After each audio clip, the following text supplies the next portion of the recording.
Chief secretary Sindh کی طرف سے ایک باقاعدہ نوٹیفیکیشن 26 اگست 2021 کی تاریخ میں جاری کیا گیا، جس میں سید محمد افضال زیدی جو کہ کلک سے وابستہ ہیں اور گریڈ 19 کے آفیسر ہیں، ان کو فوری طور پر ایڈیشنل چارج کے ساتھ کراچی میٹروپولیٹن کارپوریشن یا اردو میں بلدیہ عظمیٰ کراچی کا میونسپل کمشنر تعینات کرنے کے احکامات جاری کر دیے گئے ہیں۔ یہاں اس سے پہلے دانش سعید میٹروپولیٹن کمشنر کی حیثیت سے کام کر رہے تھے، تاہم چیف سیکرٹری کے آرڈر کے بعد دانش سعید اب فارغ ہو گئے اور کلک کے افضل زیدی کو ایڈیشنل چارج دے دیا گیا ہے کہ وہ جا کے اپنے فرائض انجام دیں، جبکہ یہ بڑی حیران کن بات ہے کہ ایسا کیسے ہو گیا۔ 26 مارچ 2021 کو لوکل گورنمنٹ کے سیکرٹری نجم شاہ کی دستخط سے ایک آرڈر جاری کیا گیا تھا، جس میں وہی معمولی سی بات یعنی کہ سپریم کورٹ آف پاکستان کے فیصلے یہی روشنی دکھائی جاتی ہے، اور اس کے تحت کہا گیا تھا کہ تمام او پی ایس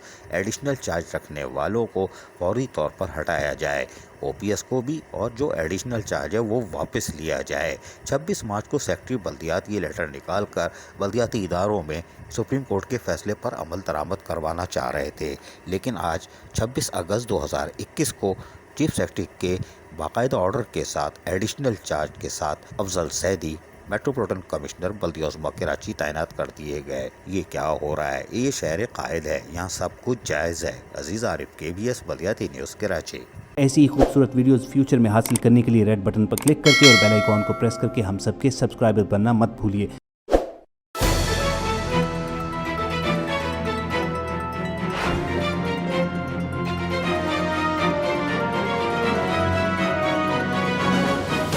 KBS بلدیاتی نیوز۔